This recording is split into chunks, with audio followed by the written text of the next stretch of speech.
सर्व भावे देवासी तो हा उतरिल पार भवदुस्तर नदीचा बहु आहे करुणावंत अनंत हे नाम जा तो हा उतरिल पार भवदुस्तर नदीचा तुका म्हणे साक्षी आले तरी केले प्रगट तो हा उतरिल पार भवदुस्तर नदीचा महायोग पीठे तटे भीमरथ्या वरम पुंडरीकाय दातु मुनींद्रे समागत्य तिष्ठन्तमानन्दकन्दं परब्रह्मलिंगं भजे पांडुरंगम प्रथम नमन दुसरे चरण संताचिये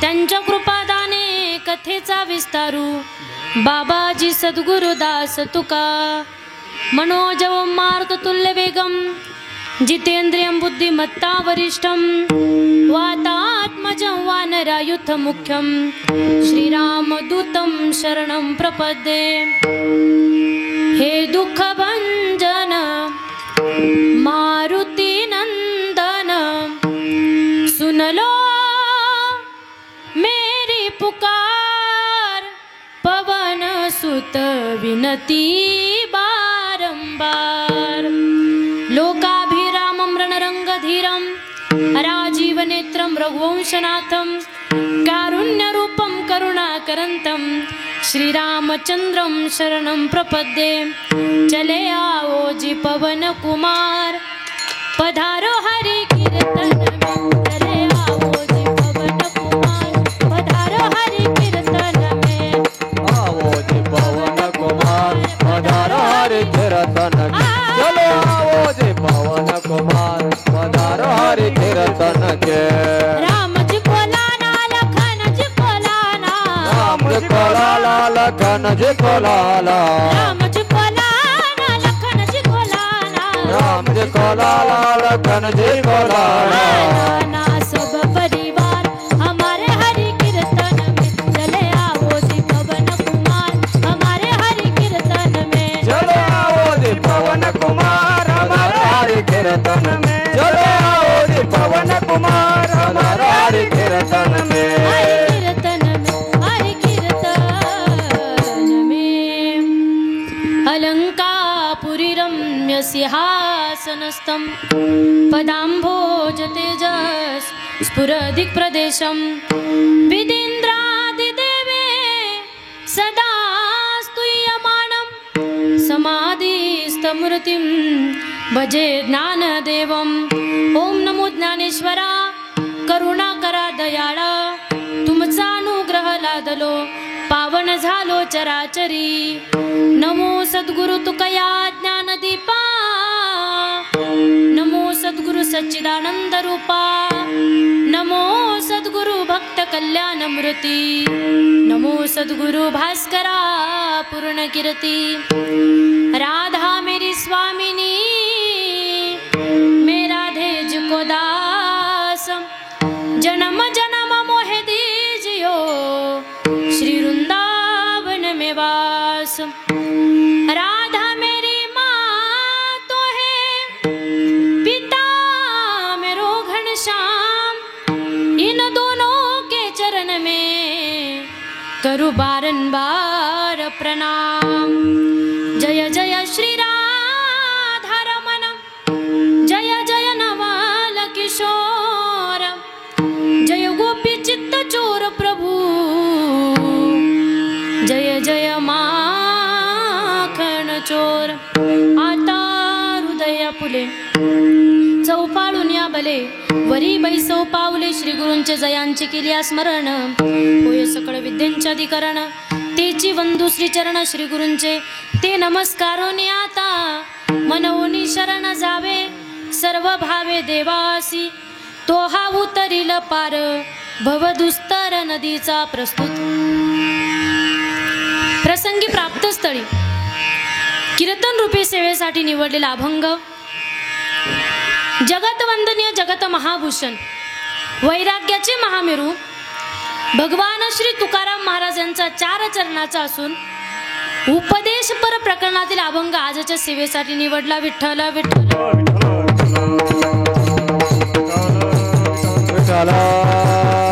विठ्ठल विठ्ठल विठ्ठल विठ्ठल.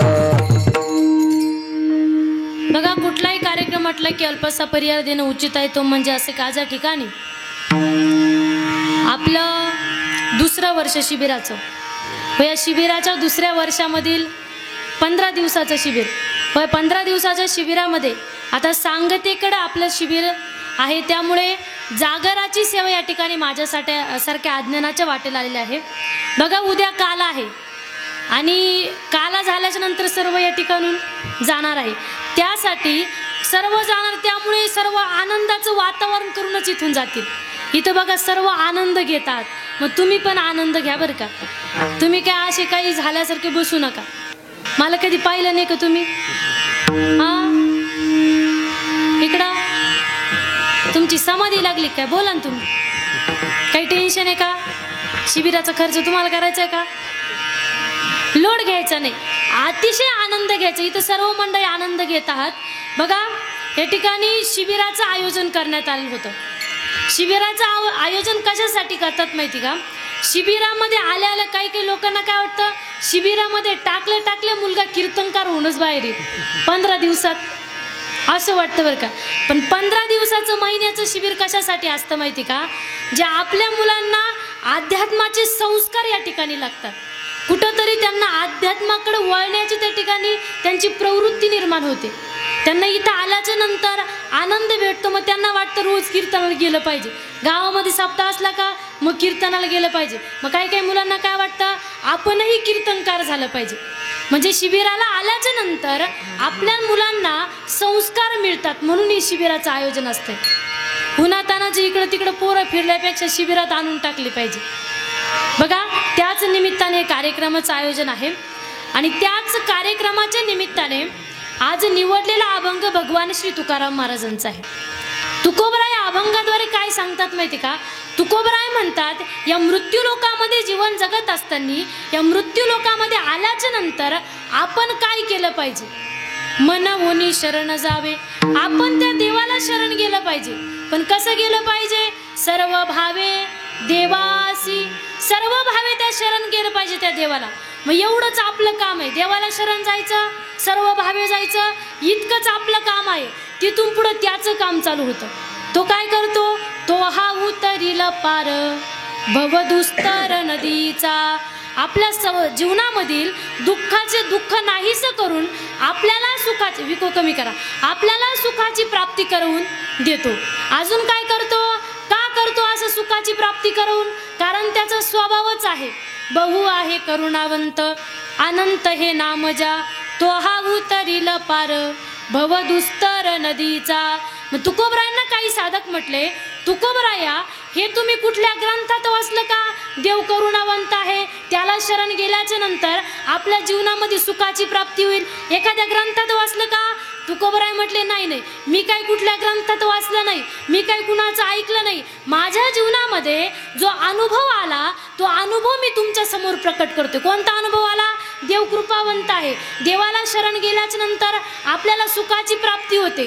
तुका म्हणे साक्षी आले तरी केले प्रगट, तो हा उतरील पार भवदुस्तर नदीचा. हा झाला अभंगाचा सरळ भावार्थ. चिंतन तुम्हाला कळालं? इकडं महिला मंडळ चिंतन तुम्हाला काहीतरी माना तरी हलवा. काही टेन्शन आहे का तुम्हाला?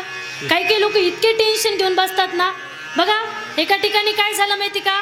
माझ्या कीर्तनाच्या समोरच बाबा बसलेले होते. तुम्ही नाही बरं का, तिकडं ते दुसरे होते. असे समोरच बसलेले होते. ते मी काही सांगितलं तरी काही त्यांची प्रतिक्रिया काहीच नव्हती. हसत नव्हते, डुलत नव्हते, बोलत नव्हते. मला एक वेळेस असं वाटलं बाबा गेले काय, पण गेलेले नव्हते. बाबाला म्हटलं, काय झालं बाबा, तुम्हाला कीर्तन नाही आवडू राहिलं का? बाबांनी, बाई तुझी काही चुकी नाही, तुझं कीर्तन चालू दे, तुझं काही नाही. मला मग नेमकं काय झालं तुम्हाला? बाबा म्हणे, बाई आज मला नाही एकादशी, त्याच्यामुळे मी एवढा नाराज आहे. म्हणलं, बाबा तुमची एकादशी अशी असेल ना, इथून पुढे धरू नका. तुमच्या वाचून एकादशी राहिली म्हणजे असे लोक बसत, असं नाही बसलं पाहिजे. बघा काय तुम्हाला अभंगाचं चिंतन कळलं, मान हलवा, सांग सांग बोला ना पाऊस पडेल का, माना तरी हलवा. बघा चिंतन तुम्हाला कळालं. तुकोबरांनी अभंगातून काय सांगायचं आहे की त्या देवाला शरण गेल्याच्या नंतर तो आपल्या जीवनामध्ये सुखाची प्राप्ती करून देतो, म्हणून त्या देवाला शरण जा. हा एवढाच अभंगाचा भावार्थ आहे. चिंतन तुम्हाला कळालं. मग आता एक काम करा, तुम्ही निवांत झोपून घ्या, काहीच लोड घ्यायचा नाही, जाता जाता उठून देईल मी. बघा का म्हणते माहिती की मी असं झोपून घ्या. काही लोक अगदी फ्रेश निघतात घरून, त्यांना वाटतं 1.5-2 तासाचं कीर्तन असतं, गेलं पाहिजे, बसलं पाहिजे, ऐकलं पाहिजे, परिवर्तन केलं पाहिजे, मित्र जातो म्हणून आपणही गेलं पाहिजे, आचरणात काही गोष्टी आणल्या पाहिजे. त्याला वाटतं कीर्तनाला जावं, तो अगदी फ्रेश निघतो घरून, तोंडात पाय धुवून मेकअप करून अगदी फ्रेश येतो.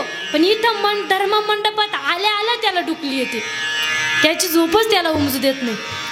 मग का होतं माहिती का असतं, काही लोक लई टेन्शन घेतात. काही लोक काय म्हणतात, यांच्या समोर ना किती मोठा बाबा आणा तरी हे झोपतातच, म्हणजे त्यांच्यावर काहीच परिवर्तन होत, काहीच परिणाम होत नाही. का होतं माहिती का असं, ज्यांना ज्यांना कीर्तनामध्ये प्रवचनामध्ये आल्या डुकली येते, आल्या झोप येते, त्यांनी समजून घ्यायचं आमचं मागच्या जन्मीचं पाप आम्हाला कीर्तनामध्ये बसू देत. कीर्तन भजन ऐकणं एवढं सोप्या गोष्टी, कुणी उठाव कीर्तन लिहावं असं तुम्ही तुमच्या मित्राला, तुम्ही तुमच्या मैत्रिणीला म्हटले असतील, चल ना आज कीर्तनाला, शिबिराचा शेवटचा दिवस आहे, उद्या काल आहे, आज चल कीर्तनाला. ती म्हटली असं नाही आज सवड नाही, असं नाही, नशीब नाही. कीर्तनाला प्रवचनाला येण्यासाठी फार पुण्य लागतं, थोडं नाही लागत, जन्मांतरीचं लागतं. महाराजांसारखा महात्मा सुद्धा म्हणतोय. बघा आपण कुठंच लागते नाही नामदेव महाराजांच्या. नामदेव महाराज इतक्या मोठ्या अधिकाराचे होते, तरीही त्यांना म्हणावं लागलं, जन्मोजन्मी आम्ही बहु पुण्य केले, जन्मोजन्मी आम्ही. कोणते नामदेवराय जे सतत देवाच्या सोबत राहायचे, त्यांना सुद्धा काय म्हणावं लागलं, जन्मांतरीचं पुण्य झालं. काय झालं मग, देवया विठ्ठले कृपा केली, जन्मोजन्मी आम्ही. जन्मांतरीचं पुण्य झालं, तेव्हा विठ्ठलाने आमच्यावरती कृपा केलेली. मग आपणही फार भाग्यवान आहोत. इथं या कीर्तनासाठी येतोय, प्रवचनासाठी येतोय, चांगल्या कार्यासाठी एकत्रित येतो ना, फार पुण्य लागतंय. बघा इथं येण्यासाठी फार पुण्य लागतं, पण हे मानवी शरीर आपण घेऊन आलो ना, याला पण फार पुण्य लागलेलं आहे. मानवी शरीर सहजासहजी मिळत नाही. काही लोकांना काय वाटतं, हा जन्म झाला का तो जन्म झाला का, ते टीव्हीत ऐकलेलं राहतं, तुम्हारा हमारा सात जन्मो का. त्या लोकांना काय वाटतं 7 जन्म आहे माणसाचे, असं काही राहत नाही. 84 लाख जीव आहे, प्रत्येक योनीमध्ये आपल्याला जावं लागतंय, सारखं फिरावं लागतंय, सारखं फिरून आपण दमतोय. मग इतकं जास्त पुण्य झालं का मगच मानवी शरीर मिळतंय. बघा शास्त्रामध्ये वर्णन आलेलं आहे, ज्या वेळेस मनुष्याचं समान पाप पुण्य होतं ना, तेव्हाच पुन्हा मनुष्य शरीर मिळतंय. 50 पैसे पुण्य 50 पैसे पाप मनुष्य शरीर, 75 पैसे पाप 25 पैसे पुण्य पशु पक्ष्यांचे देह, आणि 75 पैसे पुण्य 25 पैसे पाप स्वर्गीचे देह. म्हणजे डायरेक्ट ते स्वर्गामध्ये आपल्याला जावं लागतंय जास्त पुण्य झालं की. म्हणजे मानवी शरीरासाठी समान पाप पुण्य लागते. मग तुम्हाला व्यावहारिक उदाहरण सांगेल बरं का. एक जण मेल्यानंतर देवाकडे गेला, देवाला म्हटलं, देवा काढ आता आपला पाप पुण्याचा हिशोब, किती पाप झाला किती पुण्य झाला, देवा हिशोब काढ. मग देवाने त्याचा पाप पुण्याचा हिशोब काढला. देव म्हणते, बघ मृत्यू लोकामध्ये जीवन जगत असताना, संसार करत असताना तुझ्याकडनं 47 पैसे पुण्य घड. तुम्ही इकडे बघा, 47 पैसे पुण्य घडलंय. म्हणजे माणसाच्या शरीरासाठी किती पैसे पुण्य कमी पडलं. हा एका दोन येते ना, 3 पैसे पुण्य कमी पडलं. मग तो माणूस म्हणतो देवाला, देवा मग आता तुम्हाला काय बनवणार, माझं 3 पैसे पुण्य कमी पडतंय, 47 पैसे पुण्य घडलंय, मग आता काय बनवणार? देव म्हणतो चल आता मी तुला बैल बनवतो. बैल पाहिजे का आपल्याला? बैला जन्म कुणालाच नकोय. ती बी तसंच म्हटलं, देवा आता एवढं पुण्य केलं आणि 3 पैशासाठी इकडं तिकडं करतो का? दे आता एवढ्यांदा माणसं शरीर. देव म्हटलं नाही नाही, आपला हिशोब कसा आहे? 50 पैसे पुण्य 50 पैसे पाप. तुझं 3 पैसे पुण्य कमी पडतंय, आता की तुम्हाला डोकं लावू नको. माझा शेवटचा निर्णय, आता मी तुला बैलच बनवणार. त्याने पण देवाला शेवटचा निर्णय सांगितला, त्या माणसाने बरं का. तो माणूस म्हणते, देवा तुला वाटतं ना देवा माझी वाटचाल बैलासारखी असावी देवा? देवा तुला वाटतं ना देवा माझा जन्म बैलासारखा असावा देवा? मग एक काम कर ना, जन्म माणसाचा दे. बैलासारखं वागलं तर बस ना. बाकीचे 47 पैशावाले काही ना कळालंय का? Out of coverage. Vitthal Vitthal.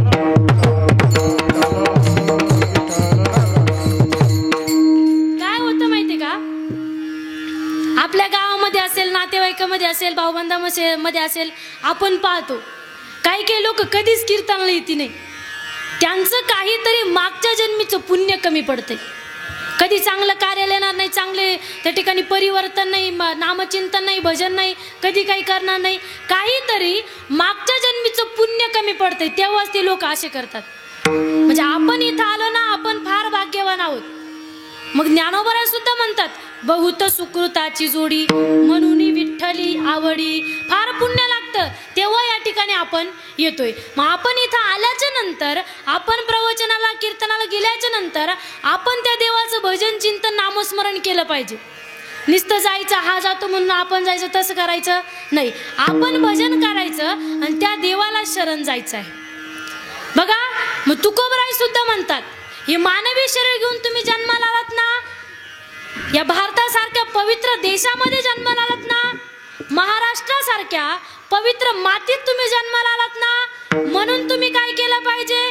त्या देवाला शरण गेलं पाहिजे. नवोनी शरण जावे सर्व भावे देवासी. आपण त्या देवाला शरण गेलं पाहिजे, त्याची भक्ती केली पाहिजे, त्याचं नामस्मरण केलं पाहिजे. बघा आपण काही काही लोकांना देवाच्या नावाने नुसते ओरडत राहतात. देवाने चांगलं केलं नाही, देवाने असं केलं, देवाने तसं केलं, देव चांगल्याचा राहिला नाही, देव याचाच आहे, देव त्याचाच आहे, असं बोलतात लोक. पण तुम्हाला सांगून जाईल, आपण देवाच्या नावाने ओरडल्यापेक्षा आपण किती भक्ती करतो ते बघितलं पाहिजे. बघा आपण ज्यावेळेस जन्माला आलो होतो त्यावेळेस आपण देवाला नवस कबूल करून आलो. आठवीन पाय हा माझा नवस, रात्र ही दिवस पांडुरंगा. आपण त्या देवाला नवस कबूल करून आलोय. देवा तुझी रात्रंदिवस आठवण काढेल मी, असा नवस कबूल केलाय आणि काढली का? हा, आणि आपल्याला नवस कबूल करायची लय सवय राहते. रस्त्यानं जर चालल्या ना महिला, त्या ठिकाणी या रस्त्यानं जर निघाल्या, कुठल्याही दगडाला जर शेंदूर चोरलेला असला लगेच म्हणतात सुखाचं ठेव. म्हणजे नुसते नवस कबूल करतात.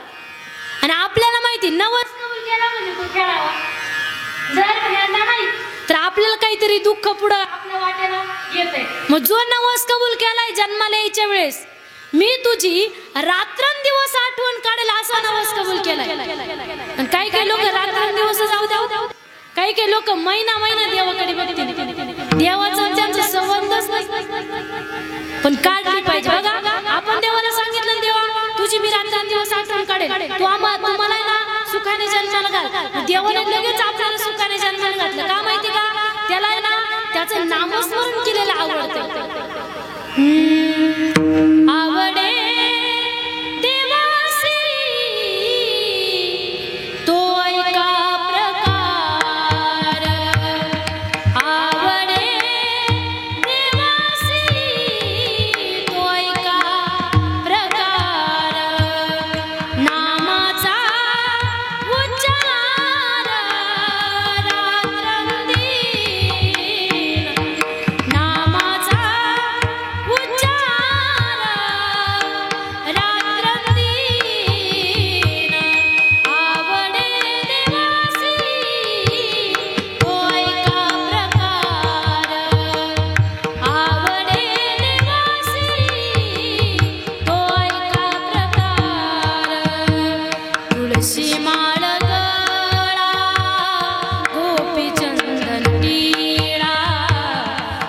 तुळशी माळ गळा गोपी चंदन टिळा हृदयी कळवळा वैष्णवांचा आवडे देवासी तो ऐका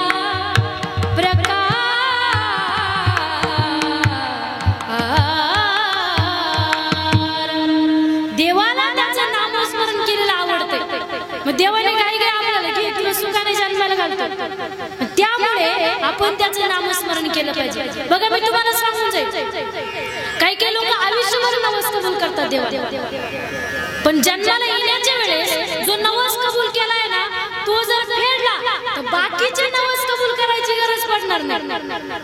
त्याची जर रात्रंदिवस आठवण काढली बाकीचे नवस कबूल करावं लागतं. तो अखंड आपल्या सोबत राहील, त्याचं नामस्मरण केलं पाहिजे, मग त्याला शरण केलं पाहिजे. पण सर्व भावे कसंही नका जाऊ.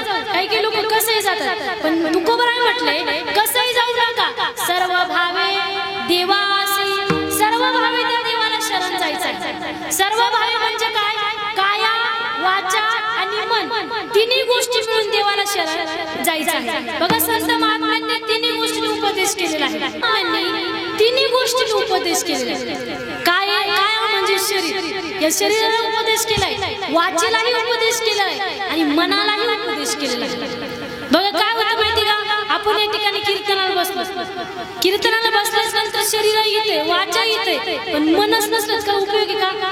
चित्त नाही नामी तरी ते व्यर्थ, सर्व व्यर्थ आहे. इथं जर मन नसलं ना काही उपयोग नाही. आपलं मन काही शांत राहत नाही. महिला मंडळ आपलं मन गॅसचं बटन बंद केलं की नाही, फ्रीज मध्ये दूध ठेवलं की नाही, बरोबर असं आपलं मन घरी जाऊन येतं. यांचं मन शेतामध्ये काय करायचं, आणि आता लय ऊन पडलं, आणि आता लय दुष्काळ पडला, आणि आता काही पाणी नाही, इथं काही मन राहत चल चपळ, जाता येता न लगे वेळ, मन कधी कुठं जाईल सांगता येत नाही. संत बहिणाबाई वर्णन करतात बघा, मन ओढाय ओढाय उभ्या पिकातल ढोर, किती हाकाला हाकाला फिरी येत पिकावर.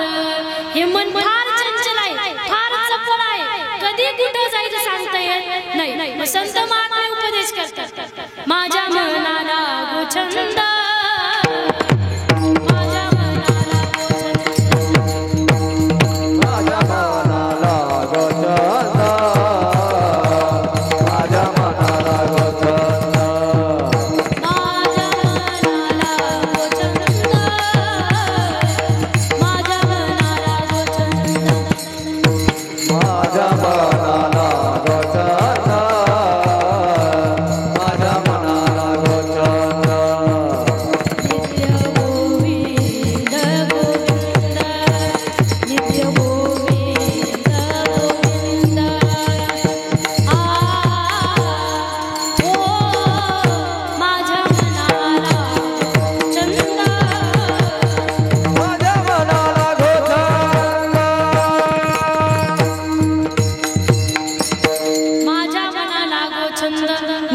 गोविंद गोविंद, या मनाला भगवंताच्या नामाचा छंद लागला पाहिजे असा उपदेश केला. पहिली गोष्ट म्हणजे मन, दुसरी गोष्ट म्हणजे ही वाचा. या वाचेला कुठं काय बोलावं कळतच नाही. काही काही लोक इतके बोलतात त्यांच्या बोलण्याला 1% सुद्धा ते राहत नाही. अशी बैठकी जर बसले ना की मग आपण तो काही ग बसत एवढे बोलतात, ज्ञानोबराय वर्णन करतात, आनंद वाचाळा वरळती वरळ तया कैचा गोपाळ पावे हारी.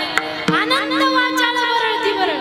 काही काही लोक लई बोलतात, काहीच नसते राहत नाही, पण इतकी बडबड केल्यापेक्षा घेई घेई माझे वाचे गोड नाम विठोबाचे, या वाचेने आपण त्या देवाचं भजन केलं पाहिजे, नामचिंतन केलं पाहिजे.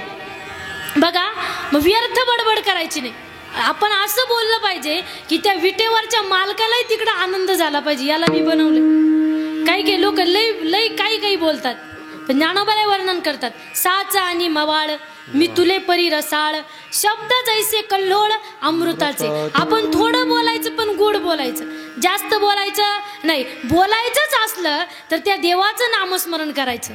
या वाचेने त्या देवाचं नामस्मरण करायचं. बोलू ऐसे बोले जेने बोले विठ्ठल डोले. आपण असं बोललं पाहिजे तर विटेवरचा विठ्ठलही तिकडं डोलला पाहिजे. व्यर्थ बडबड करायची नाही. दुसरी गोष्ट म्हणजे ही वाचा. या वाचेने आपण त्या देवाचं भजन केलं पाहिजे. आणि भजन केल्याच्या नंतर काय तुमच्याकडून कोणी पैसे घेणार नाही का? कोणी म्हणतंय बा तुम्ही जर आता विठ्ठल म्हणले, जर विठ्ठल म्हणले लगेच 50 रुपये द्यावं लागते, असं कोणी म्हणलं का? नाही. कबीर महाराज म्हणतात बघा, पैसा न लागे रुपया न लागे, ना लागे कवडी दमडी, ना लागे कवडी दमडी. बोलो राम राम राम बोलो, श्याम श्याम श्याम मनवा मनवा. खेती करो हरिनाम की. आपण त्या देवाचं भजन केलं पाहिजे, त्याचं चिंतन केलं पाहिजे. आपल्याकडून काय कोणी पैसे घेणार नाही. पैसे लागत नाही असे कोणतंच त्या ठिकाणी ठिकाण राहिलं नाही. प्रत्येक ठिकाणी गेलं आपल्याला पैसे लागतात. पैसा आज महत्वाचा झालाय. ज्याच्याकडे पैसा नाही त्याला किंमत सुद्धा नाही. लोक बोलते सुद्धा नाही त्यासोबत. म्हणजे एवढा पैसा महत्वाचा आहे. प्रत्येकाला पैसे लागतात. बाजारात गेल्याच्या नंतर तिथं गेल्यावरती पण पैसे लागतात. तिथं काय फुकट आपलं काही देत नाही का? असं आपण गेल्याच्या नंतर तिथं जर म्हटलो तुम्ही या 2 मेथीच्या जोड्या आम्हाला द्या, मग आम्ही काय करतो हरिपाठ म्हणून दाखवतो. ते म्हणतील का मन मन हरिपाठ म्हण, असं म्हणतील का? ती बाई म्हणून तो हरिपाठ तू घरी जाय पहिले.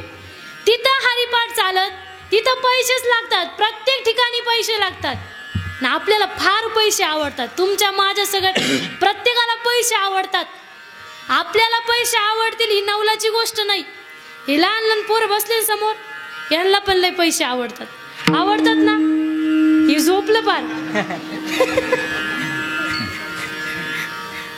ते दिवसभर खेळून खेळून दमतात त्याच्यामुळे झोपलंय ते.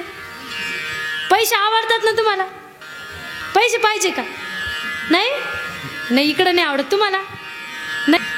पैसे लय आवडतात लहान लहान पोरांना सुद्धा.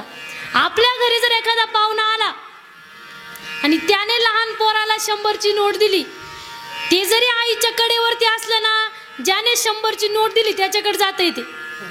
त्याला वाटते डबल देते काय ना अजून. म्हणजे इतके पैसा मागे पळायला लागले लोक. ते जुन्या काळी सकाळी सकाळी वासुदेव यायचे, ते गोड म्हणायचे बरं का. वासुदेवाचे ऐकावानी जगात नाही रामर, दाम करी काम येड्या, दाम करी कामर. पैशाची जादू लई न्यारी, तान्या पोराला त्याची हाव, आई सोडून घेतई झेप, पैशाच्या मागे धाव. जन्मापासून सारी माणस हो, जन्मापासून सारी माणस या पैशाची गुलामर, दाम करी काम येड्या, दाम करी कामर. प्रत्येक गोष्टीमध्ये पैसा लागतो.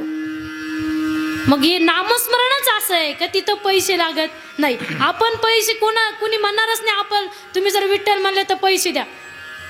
नामस्मरण केलं पाहिजे. दुसरी गोष्ट म्हणजे ही वाचा. या वाचेने त्या देवाचं नामस्मरण केलं पाहिजे. तिसरी गोष्ट म्हणजे हे शरीर. या शरीराने जवळ हे सकळ सिद्ध आहे, हात चालावया पाय, तव तू आपुले स्वहित पाहे, तीर्थयात्रे जाय चुकू नको. आपलं शरीर आपल्या ताब्यात, सिद्ध म्हणजे आपलं शरीर चांगलं आहे तोपर्यंत आपण तीर्थयात्रा केल्या पाहिजे. मग या भारत देशामध्ये त्या ठिकाणी भरपूर तीर्थ आहे. 4 धाम असेल, प्रत्येक तीर्थाला आपण जाऊन आलं पाहिजे. पण कधी? तरुणपणी. म्हातारं झाल्यावर जाता येत नाही. बघा दिंडीला पण आपण ना तरुणपणीच गेलं पाहिजे. मग ती संतांनी आदेश शब्द टाकला, जवळ हे सकळ सिद्ध आहे, जोपर्यंत आपलं शरीर आपल्या ताब्यात आहे तोपर्यंतच वारीला गेलं पाहिजे, तोपर्यंतच पंढरपुराला गेलं पाहिजे, त्र्यंबकेश्वरला गेलं पाहिजे, आळंदीला गेलं पाहिजे. हे म्हाताऱ्या माणसांना लय वाटतं दिंडीत जावं. त्यांचे हातपाय काम देत नाही. गुडघे चालू देते नाही. मग तरुणपणीच आपण दिंड्या केल्या पाहिजे, वारीला गेला पाहिजे. बघा पण काही लोक स्वतः जात नाही पण दुसऱ्याला नावं ठेवतात. दिंडी जर निघाली गावातून, काही लोक प्रामाणिक राहतात बरं का. काही लोकांना ना त्यांच्या जॉबमुळे असेल, भरपूर शेती असल्यामुळे, बिझनेस व्यवसायामुळे त्यांना काही ते स्पेशली वारीसाठी जायला जमत नाही. मग ते काय करतात, गावामध्ये जर दिंडी आली तर ते विनेकराचं पूजन करतात. भजनी मंडळाचं त्या ठिकाणी दर्शन घेतात, विनेकराचं दर्शन घेतात. भजनी मंडळाला विचारतात, तुम्हाला चहाची सोय करू का, नाश्त्याची सोय करू का, जेवणाची सोय करू का, तुम्हाला त्या ठिकाणी राहण्यासाठी सोय करू का, असं ते विचारतात. का माहिती का, त्यांना जायला जमत नाही. मग सेवा कुणाची करतात, वारकऱ्यांची सेवा करतात. पण काही लोक उलट्या बुद्धीचे राहतात, स्वतः जात नाही पण जे जातात ना त्यांना नावं ठेवल्याशिवाय राहत नाही. काही लोक जर वारकरी पायी निघाले, डायरेक्ट म्हणतात निघाले पोट भरायला, डायरेक्ट म्हणतात. म्हणजे स्वतः जातच नाही पण दुसऱ्याला नावं ठेवल्याशिवाय राहत नाही. तुम्हाला सांगून जाईन, वारकऱ्यांची जर परमार्थिक श्रीमंती बघितली आपलं डोकं बंद पडेल. जर तुम्ही वारकऱ्याला तुमच्या बंगल्यामध्ये नेलं, लई मोठा बंगला आहे, जर नेलं त्याला म्हणलं बाबा हा आपला बंगला आहे, ती बघत सुद्धा नाही, त्याला गरज नाही. त्याला फक्त त्याचा विठ्ठल, त्याचं नामचिंतन आणि त्याची वारी, त्याला गरज नाही. बघा मग आपण जात नाही ना, लोकांना नावं ठेवायचं नाही. जे जातात ना त्यांना नावं ठेवायची नाही, आपला तेवढा अधिकार नाही. बघा मग वारीला जर आपल्यासारखं म्हणायला गेलं, चला ना पंढरपुराला, सहजच लोकांना जर म्हटलं चला पंढरपुराला, ते डायरेक्ट म्हणतात. ठरलेलं उत्तर आहे काही लोकांचं. बघू तो कधी बोलवतो, कोण, विठ्ठल, पांडुरंग, देव, भगवंत. काही लोकांना फुल गॅरंटी तो आपल्याला बोलवेल, तो बोलवत नाही. त्याला गरज आहे का. आपला बंगला असेल, बायको असेल, नातेवाईक असेल, मित्रपरिवार असेल, तर त्या ठिकाणी प्रॉपर्टी असेल, शेती असेल, बिझनेस असेल, काय जे आपल्याकडे आहे ते सर्व देवाने दिलंय आपल्याला. आपलं काहीच नाही, देवाने फुकट दिलं, त्याच्या बदल्यात आपल्याकडून काही घेतलं नाही. बघा आपल्याला ज्या गोष्टी दिल्या, आपल्याला बंगला दिलाय, शेती दिली, जे काय असेल, आपली धन संपदा असेल, आपल्याला ज्या गोष्टी दिल्या त्या गोष्टीवरती आपल्याला एवढा अहंकार आहे, मग देणाऱ्याला कमी असेल का. तो बोलवतच नाही, त्याला गरजच नाही.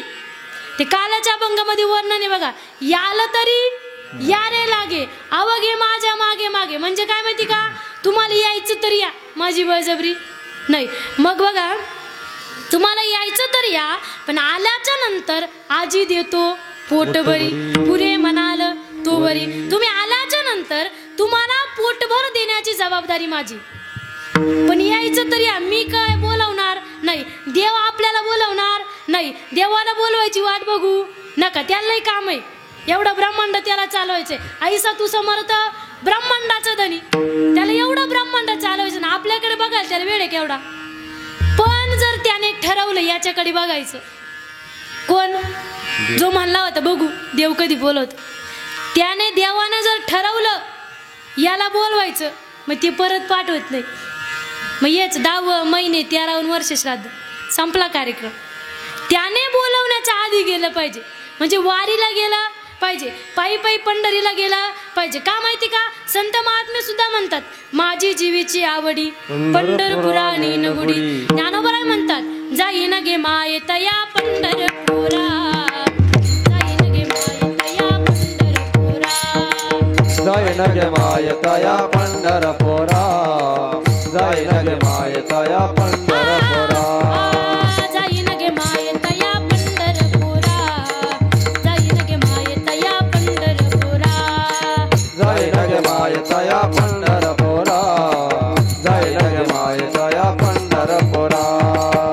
भेटे ना माहेरा आपुलिया, आपुलिया, भेटे ना माहेरा आपोलेया, आपोलेया, भेटे ना माहेरा आपुलिया, आपुलिया, भेटे ना माहेरा आपोलेया, आपोलेया. जाईन गे माये तया पंढरपुरा, जाईन गे माये तया पंढरपुरा, जाईन गे माये तया पंढरपुरा, जाईन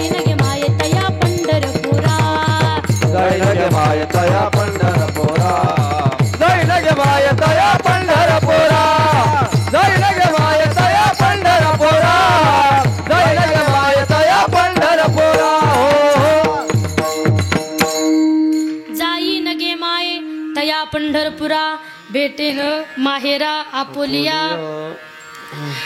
अजून संत महात्मे वर्णन करतात बघा.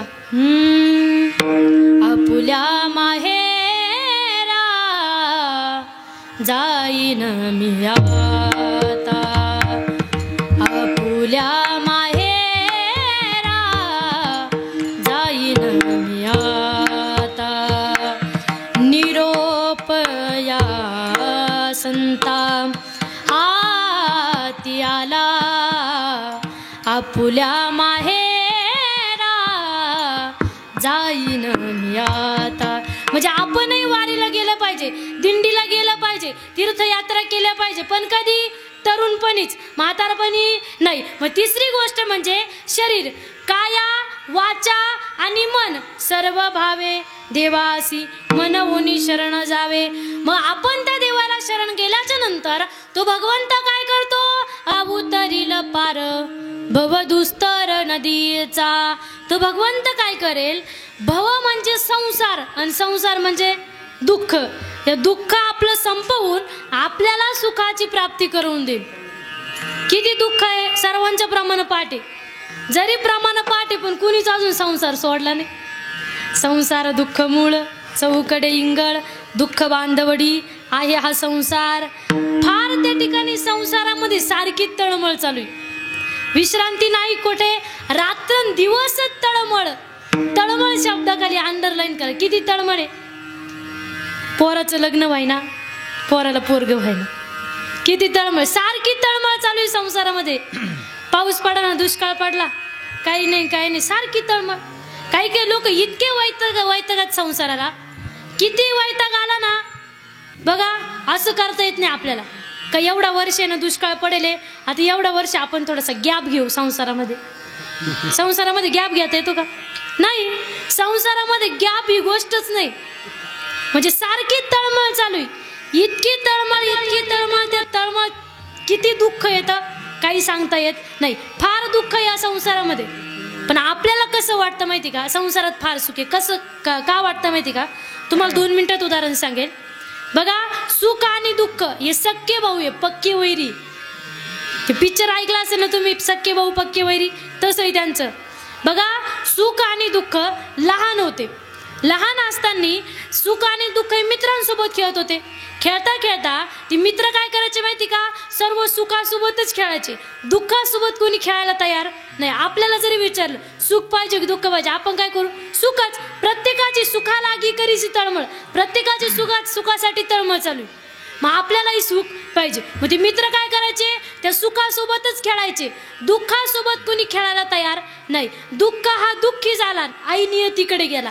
आपण म्हणतो ना हे सर्व नियतीचेच खेळ आहे. मग ती दोघं मुलं आहे ना, सुख आणि दुःख नियतीचे मुलं आहे. मग नियतीकडे गेल्याच्या नंतर आईला म्हणतं, आई मलाही वाटतं प्रत्येकाच्या जीवनामध्ये जावं, मलाही वाटतं प्रत्येकासोबत खेळावं, मित्रांसोबत खेळावं.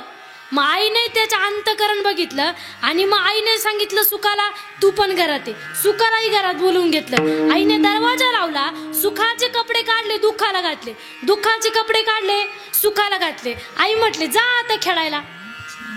आई म्हटली जा मित्रांसोबत खेळायला. मग ती बाहेर खेळायला आल्याच्या नंतर ती मित्र काय करायला लागले माहिती का? दुःखाने सुखाचे कपडे घातले होते, त्या दुःखासोबतच खेळायला लागले सुख समजून. ना आजपर्यंत तेच चालू आहे. या संसाराने, दुःखरूपी संसाराने सुखाचे कपडे घातले म्हणून आपल्याला वाटतं संसारात लय सुख आहे. पोराचं लग्न झालं का आपल्याला वा वा संसार किती गोड आहे. पोराला पोरग झालं का आपल्याला वा वा किती संसार गोड आहे. म्हणजे क्षणिक सुख आहे संसारामध्ये. कसं आहे का माहिती का? एका गावामध्ये काय झालं, रात्रीचा प्रसंग होता आणि रात्रीचा प्रसंग झाला आणि गावामध्ये वाघ आला. एका माणसाच्या मागे वाघ लागला, तो माणूस पळायला लागला. पळता पळता तो शेतामध्ये गेला. शेतामध्ये अंधार असल्यामुळे त्याने बघितलं नाही. शेतामध्ये काही लोकांच्या विहिरी होत्या, तो विहिरीमध्ये पडला. पण डायरेक्टली त्या विहिरीमध्ये न पडता त्याने एका फांदीला धरून ठेवलं. त्याने काय विचार केला, वाघ गेला की मग आपण वरती निघून येऊ, मग घरी जाऊ. पण वाघ काही जायला तयार नाही. वाघ हा कनिष्ठ वृत्तीचा प्राणी, त्याची शिकार साधल्याशिवाय तो जात नाही. त्याला माहिती हा कधी ना कधी बाहेर येईल, तो काही विहिरीत राहणार आहे का? वाघही तिथंच बसून राहिला. मग याने विचार केला वाघ काही जायला तयार नाही. मग आपण किती वेळ फांदील धरणार? आपण पाण्यात उडी मारली पाहिजे. त्याने खाली बघितलं, पाण्यात नागोबा, वरती वाघोबा, पाण्यात नागोबा. मग त्याने ते पाण्यातही उडी मारते ना, लय वेळ झाला तरी वाघ जायना. त्याचा हात दुखायला लागला. ज्या फांदील धरलं होतं ना ज्या हाताने, तो हात दुखायला लागला. मग ते हात दुखायला लागल्यामुळे त्याची वळवळ चळवळ हालचाल चालू झाली. आणि मग त्याने ज्या फांदीला धरलं होतं त्याच फांदीवरती एक मधाचं पोळ बसलेलं होतं. त्या माश्या उठल्या आणि सर्वीकडे त्याला चावायला लागले. किती दुःख आहे. हाय कुठं सुख, वरती वाघोबा, पाण्यात नागोबा, सर्वीकडे माश्या चावताय, हातही दुखतोय. त्या ठिकाणी दुःख आहे. पण एवढ्या दुःखामध्ये त्याच्या तोंडामध्ये वरून एक मधाचा थेंब पडतो. तो म्हणतो, वाह किती गोड आहे. सुख पाहता जवा पाडे, दुःख पर्वत एवढे. काहीतरी क्षणिक सुखे आपल्या या संसारामध्ये.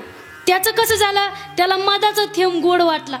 त्याला वाटलं किती गोड आहे, किती दुःख होतं.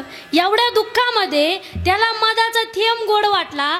तसं आपला हा संसार आहे. या संसारामध्ये पोराचं लग्न झालं का आपल्याला वाटतं वा वा वा वा वा संसार किती गोड आहे. भजन होईल. ज्यांनी आपापले हात सोबत आणले त्यांनी करा वरती, करा सर्वांनी हात वरती करा.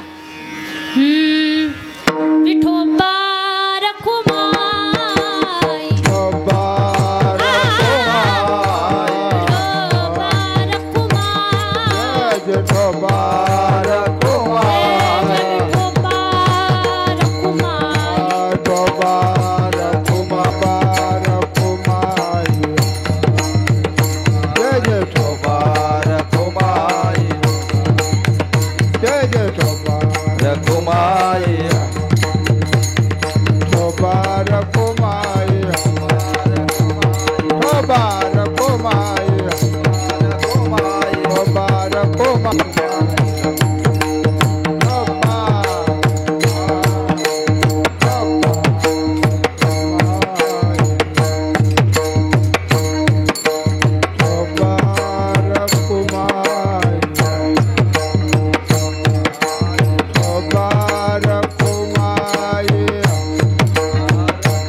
सांगितल्याबरोबर सर्वांनी हात वरती केले, भजन केलं, नामचिंतन केलं.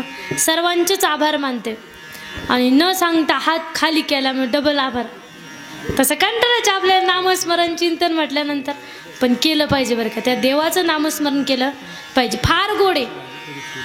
श्रीराम जय राम जय जय राम, श्रीराम जय राम जय जय राम, श्रीराम जय राम जय जय राम, श्रीराम जय राम जय जय राम, राम जय राम जय जय राम, राम सर्वांनी भजन करा. राम जय राम जय जय राम, राम जय राम जय जय राम. हा श्रीराम जय राम जय जय राम, श्रीराम जय राम जय जय राम, श्री राम जय राम जय जय राम, श्री राम जय राम जय जय राम. हो श्रीराम जय राम जय जय राम, श्रीराम जय राम जय जय राम, श्री राम जय राम जय जय राम, श्री राम जय राम जय जय राम. हा श्रीराम जय राम जय जय राम, श्रीराम जय राम जय जय राम, श्री राम जय राम जय जय राम, श्री राम जय राम जय जय राम, श्री राम जय राम जय जय राम, श्री राम जय राम जय जय राम, राम जय राम जय जय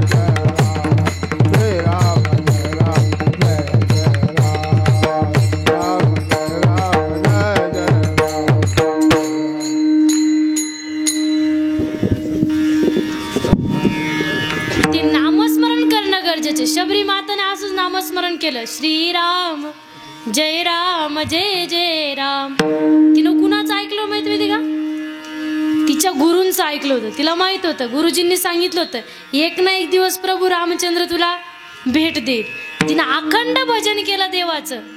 आणि भगवंत घरी आल्याच्या नंतर ती म्हणते बघा, पायोजी मेने राम रतन धन पायो, पायोजी मेने राम रतन धन पायो. वस्तु अमोलिका दी मेरे सतगुरु, वस्तु अमोलिका दी मेरे सतगुरु. कृपा कर पराओ, पायोजी मैंने राम रतन धन पायो. शबरी माताला भगवंताने भेट दिली बघा. इतकं नामस्मरण केलं की त्या देवालाही भेट द्यावा लागली. मग आपणही केलं पाहिजे. गोपिकांनी इतकं नामस्मरण केलं, देव निघून गेल्याच्या नंतर इतका विरह, त्यांना विरह सुद्धा सहन होत नव्हता. आक्रोड ज्यावेळेस आले आणि देवाला घेऊन गेले त्यावेळेस त्या गोपिका विनंती करताय भगवंताची, मनमोहन काना विनंती करू दिन रेन, मनमोहन काना विनंती करू दिन रेन. राहत के मेरे नैन, राहत के मेरे नैन, अब तो दरस दे दो कुंज बिहारी. मनवा है बेचैन मनमोहन काना विनंती करू दिन रेन. त्या गोपिका भगवंताची वाट बघायच्या, सारखी वाट बघायच्या. इतकं नामस्मरण केलं की त्या देवाचा विरह सुद्धा सहन होत नव्हता. मग आपणही ते नामस्मरण केलं पाहिजे, चिंतन केलं पाहिजे, भजन केलं पाहिजे. बघा, मग देव कृपाळू आहे, तो कृपा करणारच. का तर ऐसे कृपावंत कोण माझ्या विठाई वाचून. त्या भगवंता इतकं कृपाळू या जगात कुणीच नाहीये.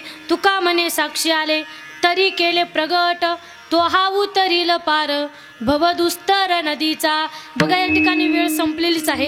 5 मिनिटात या ठिकाणी आपण संपवणार आहोत. बघा, आपण मुलांना या ठिकाणी टाकलं, त्यांना संस्कार देणं फार गरजेचं आहे. इथं शिबिरामध्ये आल्याच्या नंतर त्यांना संस्कार भेटतात. इथं आल्याच्या नंतर पोरं त्या ठिकाणी श्लोक पाठ करतात, हरिपाठ पाठ करतात, त्यांना संस्कार मिळतात. आणि संस्कार जर पोरांना असले, लय कीर्तनकारच झालं पाहिजे असं नाही, कितीही मोठ्या नोकरीला लागला ना, जर संस्कार असले तर अजून सुंदर दिसतोय मुलगा. संस्कार देणं फार गरजेचं आहे. बघा, संस्काराला किती महत्व आहे. आईसाहेब जिजाऊने शिवरायांवरती संस्कार केले आणि स्वराज्याची स्थापना झाली. जिजाऊचे फार उपकार आहे. माझ्या जिजाऊची पुण्याई कशी आली व फळाला, माझ्या जिजाऊची पुण्याई कशी आली व फळाला. तो बापाचा बाप वाघ शिवबा जन्मला, तो बापाचा बाप वाघ शिवबा जन्मला, तो बापाचा बापा तो शुभ जन्मला, तो बापाचा बापा तो शुभ जन्मला. होती माझी जाऊची शपथ घेतली स्वराजाची, जनकल्याणाची शिकवण जगद्गुरु तुकोबाची. तोरण बांधले स्वराज्याचे या तोरणागडाला, तोरण बांधले स्वराज्याचे या तोरणागडाला. तो बापाचा बाप वाघ शिवबा जन्मला, तो बापाचा बाप वाघ शिवबा जन्मला, तो बापाचा बापा तो शुभ जन्मला, तो बापाचा बापा तो शुभ जन्मला. वाघ शिवबा जन्मला. जिजाऊने कसे संस्कार केले होते ऐका, 2च मिनिटात सांगेल. बघा, ज्यावेळेस शिवबा लहान होते, बाळ शिवबा गावामध्ये त्या ठिकाणी तमाशाचा तंबू आला. तंबू आल्याच्या नंतर सर्व गाव जाते. मग शिवरायांना वाटलं आपणही गेलं पाहिजे. लहान होते, शिवबा पण गेले आणि पडद्या आडून बायकांचा नाच बघायला लागले. काही दासीने बघितलं आणि जिजाऊ आईसाहेबांना सांगितलं. आईसाहेब त्या ठिकाणी ऐकल्याच्या नंतर हाताच्या मुठी व्हायला इतका राग आला. राग शिवबांकडे गेले आणि घरी ओढून आणलं. घरी ओढून आणल्याच्या नंतर जिजाऊ आईसाहेब सांगताय, शिवबा तुम्हाला ना या महाराष्ट्रामध्ये बायका नाचवणारा शिवबा नाही व्हायचं, तर बायका वाचवणारा शिवबा व्हायचं. आईने केलेले संस्कार आहे आणि संस्कार अशी केले की स्वराज्याची स्थापना झाली. इतके संस्कार केले की आईनं सांगितलं होतं प्रत्येक महिलेचा आदर कर, प्रत्येक महिलेचा त्या ठिकाणी सन्मान करायचा, हे शिवबांना माहीत होतं. आणि असं माहीत असल्याच्या नंतर शिवबा प्रत्येक स्त्रीचा सन्मान करायचे. आणि असं संस्कार केल्याच्या नंतर वैरी सुद्धा वर्णन करतोय शिवबांचं. बघा, ज्या वेळेस शाहिस्ते खानाची त्या ठिकाणी बोट कापली होती, बरोबर ना, शाहिस्ते खानाची बोट कापली, अफजल खानाचा कोथळा बाहेर काढला शिवबांनी. आणि शाहिस्ते खानाची 3 बोट कापल्याच्या नंतर त्या ठिकाणी सर्वीकडे धावापळ पळापळ सुरू झाली. शाहिस्ते खानाची 3 बोट कापली, शिवबा निघून गेले आणि पळापळ सुरू. संस्कार ऐका बरं का, संस्कार आईने केलेले. बघा, सर्वीकडे धावपळ सुरू आहे, पळापळ सुरू आहे. आणि एवढ्या धावपळीमध्ये शाहिस्ते खानाची लहान बहीण शाहिस्ते खानाकडे आली आणि शाहिस्ते खानाला सांगते, भैया गजब हो गया, गजब हो गया, वो नराधम शिवबाना मेरी छोटी बेटी को उठा कर ले गया. असं ऐकल्याच्या नंतर मग किती राग यायला पाहिजे. पण वैरी सुद्धा म्हणतोय, बना वो शिवबाना किसी की उंगली काट सकता है, वो शिवबाना किसी की गर्दन मार सकता है, लेकिन वो शिवबा किसी बहन और बेटी पर कभी हाथ नहीं डाल सकता. ये आईने केलेले संस्कार आहे. आपल्याही पोरांवरती संस्कार केले पाहिजे. आपण संस्कार असे करतो, पोरगा रडायला लागले लगेच मोबाईल हातात देतो. पोरगा रडायला लागले मोबाईल नाही दिला पाहिजे, हरिपाठ दिला पाहिजे, एखादा ग्रंथ दिला पाहिजे, एखादी खेळण्याची वस्तू दिली पाहिजे. मोबाईलमुळं पोरांचे डोकं सुद्धा कामात येत नाही. काही काही लहान लहान पोरांना चष्मे लागले, बरोबर ना. विठाला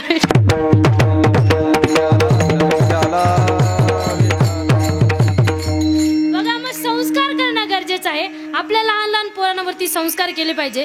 दरवर्षीप्रमाणे त्यांना शिबिरामध्ये टाकलं पाहिजे, चांगले संस्कार भेटतात. बघा, या ठिकाणी झालेली सेवा भगवंताच्या चरणी, ज्ञानोबरायांच्या चरणी समर्पित करतो. उपस्थित सर्वांचेच आभार मानते. इकडे असणारे महाराज असतील, नाना महाराज, कैलास महाराज असतील, माझे वडील आहे माऊली महाराज असतील, अतिशय उत्कृष्ट कीर्तन करतात, त्यांचे आभार. त्यांचे शेजारी असणारे महाराष्ट्रातील नामवंत मृदुंगाचार्य, मृदुंग महर्षी, ताल महर्षी, मृदुंग अलंकार भूषण महाराज जाधव असतील, त्यांचे या ठिकाणी आभार मानते.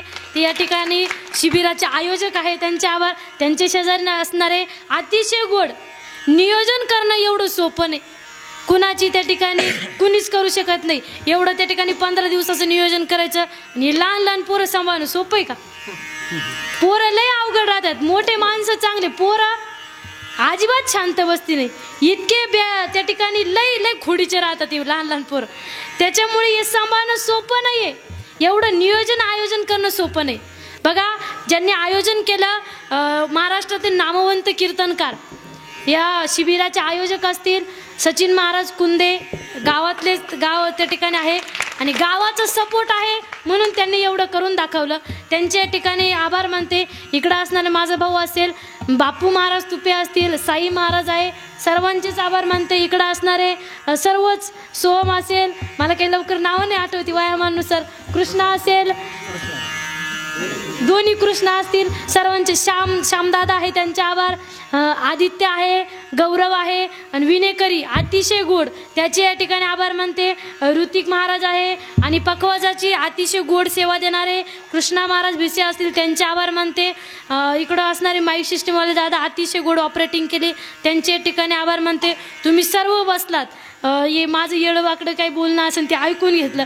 तुमचे सर्वांचेच आभार मानते. शेनीतचे भाऊ असतील त्यांचे आभार, इकडं असणारे तिकडं बसलेले इकडं बसलेले सर्वांचेच आभार, महिला मंडळ असतील, लहान लहान मुली आहे सर्वांचेच आभार, आपल्या गावातील कीर्तनकार, महाराष्ट्राचे नामवंत कीर्तनकार पूनमताई घनगाव असतील त्यांचे आभार मानते. आणि हा कार्यक्रमाची जी शूट करता आहे ती विनायक महाराज, ते अतिशय गोड पखवाज हा गुरुकुल पर्व त्यांचं चॅनल आहे. त्यांच्या चॅनलला सबस्क्राईब करा, लाईक करा, शेअर करा, कमेंट करा आणि करा जे काही करायचं. त्यांच्या ठिकाणी आभार मानते, सर्वांचेच आभार मानते. बघा कोणी राहिलं नाही ना. हां हां कोण काय नाव आहे तुमचं? शौकत मामा असतील त्यांच्या ठिकाणी आभार मानते. आचारी त्यांनी 15 दिवस या ठिकाणी आपलं आजचे दिवस आहे का त्यांच्या ठिकाणी आभार मानते. आणि ज्यांनी 15 दिवस या ठिकाणी सर्व या ठिकाणी धावपळ केली ते आमच्या सचिन महाराजांच्या आई असतील, माई असतील त्यांचे आभार. शेनीतवरून मम्मी आले सर्वांचेच आभार मानते. बाई आहेत सर्वांचेच आभार मानते. आपल्या कीर्तनाला या ठिकाणी पूर्ण विराम. ज्ञानेश्वर